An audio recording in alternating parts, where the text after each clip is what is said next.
Panorama group, जो सोचता है वो करता है। आपके अपने सपनों का आशियाना। नमस्कार, आप देखना शुरू कर चुके हैं न्यूज फॉर नेशन। मैं हूं आपके साथ धीरेन्द्र।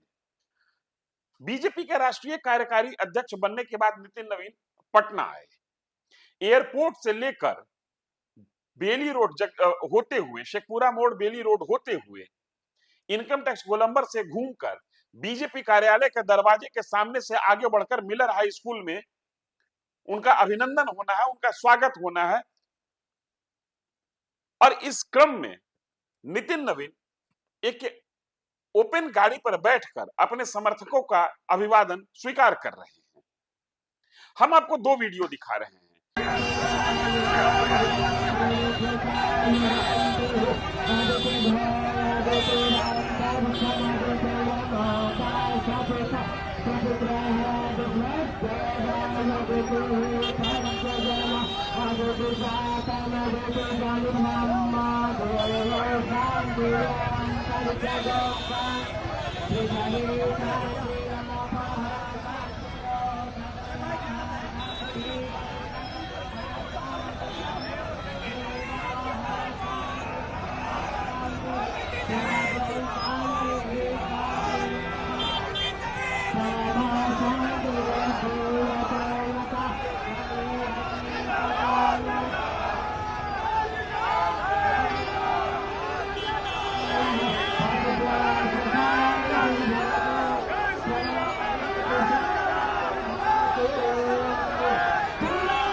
पहला वीडियो है जब नितिन नवीन ओपन गाड़ी पर चढ़ते हैं और उस लाइन को देखिए जिस कतार में नितिन नवीन खड़े हैं। ये नितिन नवीन है, उनके ठीक सटे हुए बिहार सरकार में भाजपा कोटे से उप मुख्यमंत्री विजय सिन्हा है। एक साइड किनारे में दूसरे उप मुख्यमंत्री सम्राट चौधरी हैं और दूसरे किनारे पर बीजेपी के नए नए प्रदेश अध्यक्ष बने संजय सरावगी।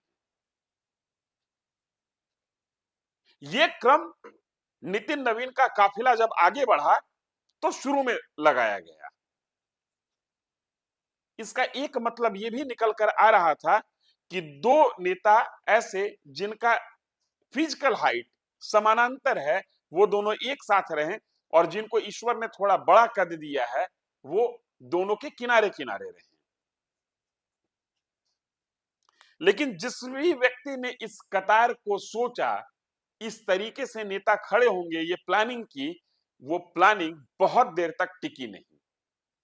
सम्राट चौधरी जो कि बिहार बीजेपी के पूर्व प्रदेश अध्यक्ष रह चुके हैं, अभी सरकार में वो भी उप मुख्यमंत्री हैं, वो दूसरे उप मुख्यमंत्री को किनारे कर देते हैं।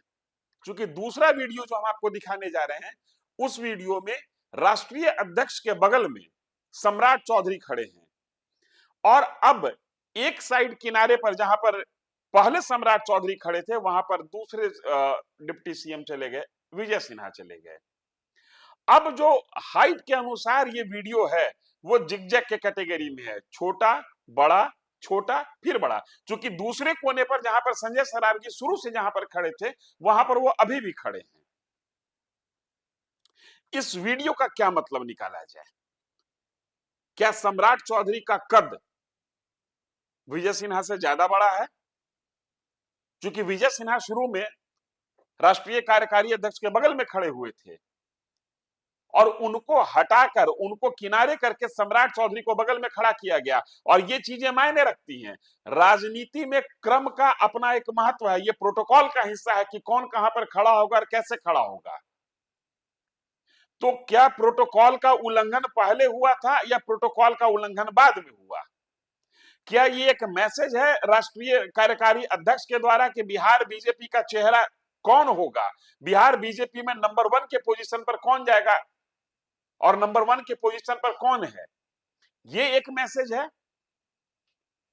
चूंकि जो प्रदेश अध्यक्ष हैं उनकी स्थिति अक्षुण्ण बनी हुई है, वो एक कोना पर खड़े हैं और वो जहां खड़े थे वहीं खड़े हैं। जो क्रम में बदलाव हुआ है वो दोनों उप मुख्यमंत्री के बीच में हुआ है। सम्राट चौधरी बीजेपी में राष्ट्रीय जनता दल से घूम कर आए हैं सम्राट चौधरी की जो पॉलिटिकल स्कूलिंग शुरू हुई है वो राष्ट्रीय जनता दल से हुई है। उसके बाद कुछ दिन वो जीतन राम मांझी के साथ रहे और उसके बाद बीजेपी में आ गए।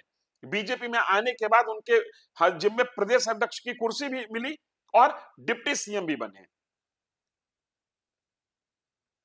विजय सिन्हा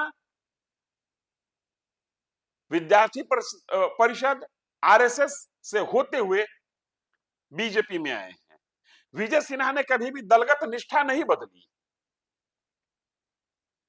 दोनों डिप्टी सीएम हैं नीतीश मंत्रिमंडल में, लेकिन जिस तरीके से ये क्रम में हेरफेर हुआ वो अपने आप में एक बड़ा मैसेज है बीजेपी कार्यकर्ताओं को लेकर और बीजेपी के प्रति निष्ठा रखने वाले मतदाताओं को लेकर भी, कि बीजेपी का चेहरा बिहार में है कौन। राष्ट्रीय अध्यक्ष के बगल में खड़ा होना अपने आप में किसी भी पार्टी के लिए एक रुतबा होता है। किसी भी दल का राष्ट्रीय अध्यक्ष हो, उसके बगल में कौन खड़ा हो रहा है, और वो भी तब जब पब्लिक शो किया जा रहा हो, रोड शो किया जा रहा हो, ये अपने आप में एक बहुत बड़ा मैसेज है कि पार्टी आम लोगों के बीच में, अपने कार्यकर्ताओं के बीच में किस चेहरे को किस क्रम में प्राथमिकता दे रही है और प्रमुखता दे रही है। विजय सिन्हा डिप्टी सीएम शुरू में जब राष्ट्रीय अध्यक्ष ओपन गाड़ी पर सवार होते हैं, यहां से वो जनता का अभिवादन स्वीकार करते हुए आगे बढ़ते हैं, राष्ट्रीय कार्यकारी अध्यक्ष के बगल में खड़े थे और सम्राट चौधरी एक किनारे पर, आगे में 4 लोग खड़े हैं। लेकिन जैसे ही काफिला थोड़ा आगे बढ़ता है वैसे ही सम्राट चौधरी की जगह पर विजय सिन्हा चले जाते हैं और विजय सिन्हा की जगह पर सम्राट चौधरी चले आते हैं।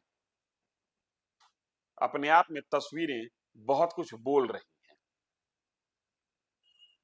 और राजनीति में रुचि रखने वाले लोग इन तस्वीरों की व्याख्या अपने हिसाब से करेंगे। एक व्याख्या हमने भी दी है।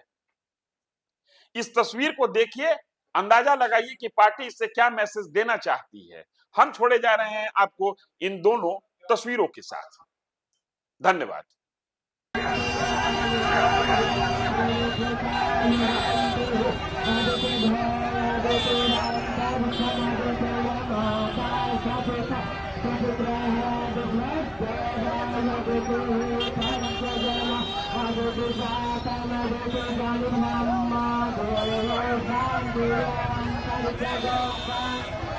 Thank you.